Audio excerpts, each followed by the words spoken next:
Les habla Amparo Alvarado Negrete, psicóloga, especialista en gerencia en seguridad y salud en el trabajo. Un saludo muy especial para la familia Empresa Energía del Bajo Putumayo.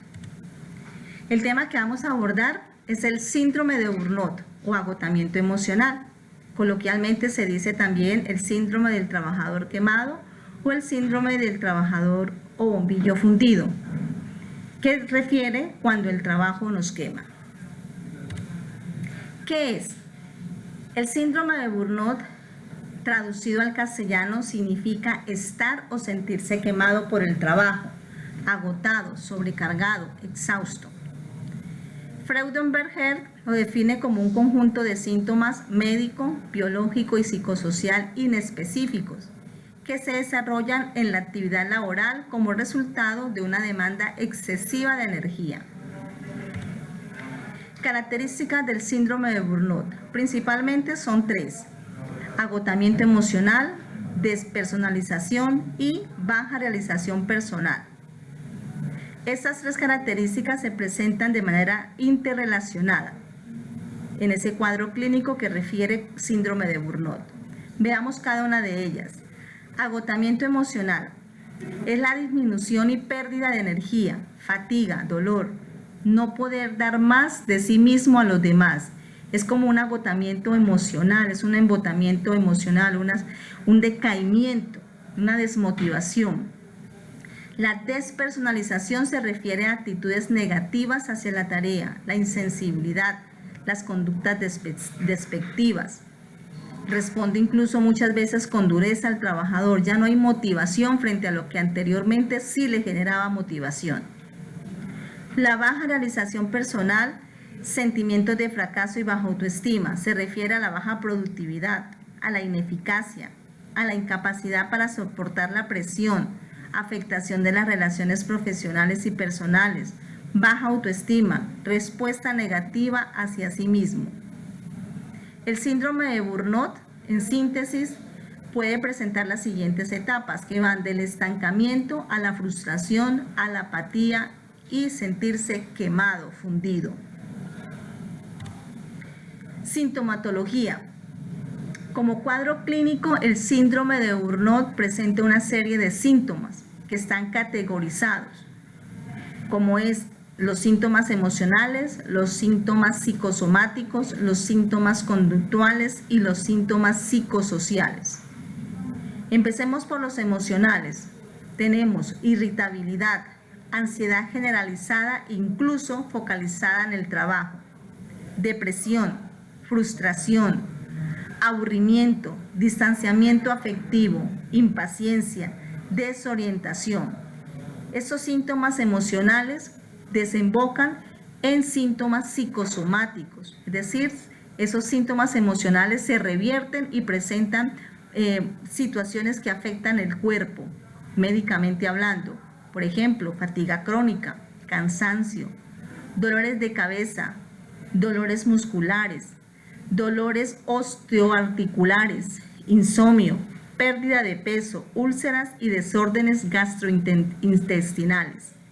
Y a su vez, los síntomas psicosomáticos revierten también en síntomas conductuales, como es el absentismo o ausencia laboral.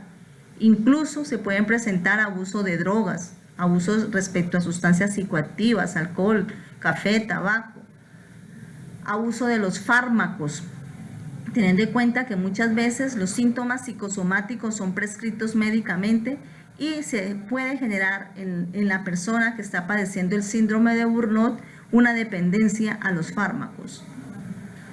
Igualmente, entre los síntomas conductuales encontramos relaciones interpersonales distantes y frías, llanto inespecífico, toda vez que hay afectación emocional, dificultad no solo de concentración, sino también de atención, conflicto con los compañeros, disminución de la calidad del servicio prestado. Los síntomas conductuales revierten entonces en síntomas sociales, como los siguientes: actitudes negativas hacia la vida en general, disminución en la calidad de vida personal, aumento de los problemas a nivel de pareja, a nivel de familia, incluso en la red social extralaboral del trabajador o la persona afectada. ¿Cuáles son los desencadenantes al burnout? Veamos algunos.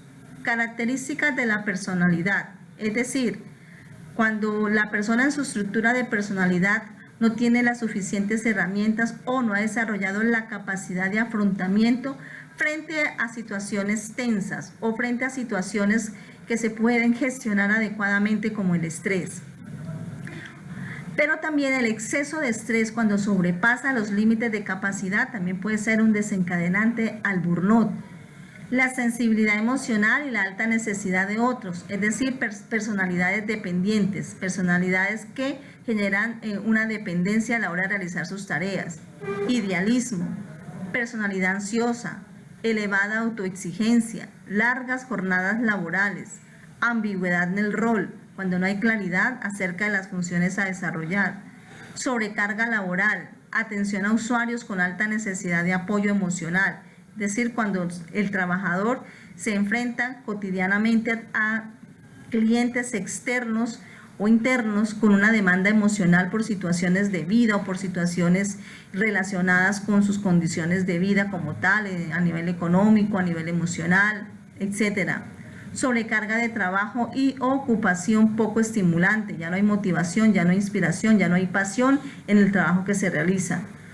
Poca o nula participación en la toma de decisiones, falta de medios para realizar la tarea, cuando el trabajador no cuenta con los suficientes recursos para dar cumplimiento a sus tareas, pérdida de identificación con la labor que realiza, ya no hay sentido de pertenencia, no hay motivación, no hay inspiración, percepción de que no recibe reconocimiento por el trabajo bien realizado, le resaltan lo negativo y no reconocen sus logros. Esto es lo que en riesgo psicosocial se denomina recompensa.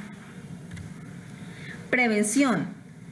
El Ministerio de Salud y Protección Social, a través del decreto 1477 de 2014, establece los factores de riesgo ocupacional que se deben tener en cuenta para la prevención del síndrome de agotamiento laboral o síndrome de burnout.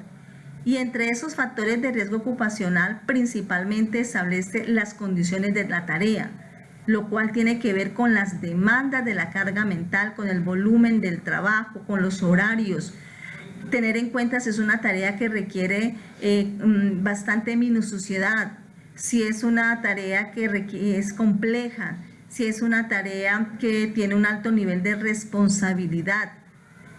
También tiene que ver con las demandas emocionales, igualmente con el clima organizacional, entre otros factores que son importantes determinarlos y poderlos gestionar de manera oportuna a fin de prevenir que se presenten síndrome de burnout en los trabajadores. En síntesis, es importante, uno, realizar evaluaciones psicosociales de manera oportuna y establecer los respectivos planes de intervención de acuerdo a los resultados de esas evaluaciones psicosociales. 2, realizar retroalimentación del desempeño de manera oportuna y de manera eficaz. Y 3, motivar y estimular el trabajo en equipo. La prevención, según las directrices del Ministerio, se deben orientar, 1, dirigidas a la organización y 2, dirigidas al individuo. A la organización, ¿en qué consisten? Primero, establecer y mantener actualizadas las descripciones de cargo. Con esto se va a evitar que se presente ambigüedad en el rol. Y 2, fortalecer los procesos de selección, teniendo en cuenta una selección por competencias de acuerdo a la naturaleza del cargo, de acuerdo a las funciones que se establecen en el mismo. La prevención dirigida al individuo debe iniciar desde el proceso de inducción y reinducción. Se debe desarrollar un proceso de psicoeducación, actividades de formación continua y desarrollo de personal, fortalecer los procesos de gestión del desempeño, actividades de bienestar laboral, fomentos de estilo de vida saludable, en el que se enfatice en la salud mental, especialmente en lo que tiene que ver con gestión de emociones, inteligencia emocional y gestión del estrés. Estrés versus burnout. Veamos lo siguiente. Esos dos conceptos pueden a veces confundirse y por ello se establece aquí la diferencia entre los mismos. Estrés, sobreimplicación en los problemas. Mientras en el estrés hay una sobreimplicación en los problemas, en el burnout el trabajador no quiere implicarse, hay una falta de implicación. ¿Por qué? Porque hay desmotivación, porque no hay interés, porque no hay motivación. 2. En el estrés hay hiperactividad emocional, mientras que en el burnout hay un desgaste emocional.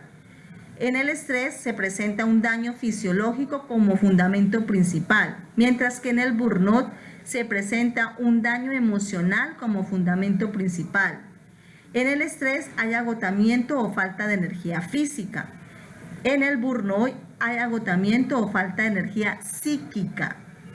Depresión como reacción para preservar las energías físicas se presentan en el estrés, mientras que en el burnout la depresión se presenta como una pérdida de ideales de referencia, porque ya no hay motivación, ya no hay inspiración en el trabajo que antes lo motivaba. En el estrés puede tener efectos positivos en exposiciones moderadas cuando es gestionado de manera adecuada, es lo que se denomina eustrés, mientras que en el burnout todos los efectos son negativos. Finalmente cerramos con esta frase que dice: sabes que algo anda mal cuando sientes cansancio del que nunca se cura durmiendo. Repito, sabes que algo anda mal cuando sientes cansancio del que nunca se cura durmiendo. Muchas gracias.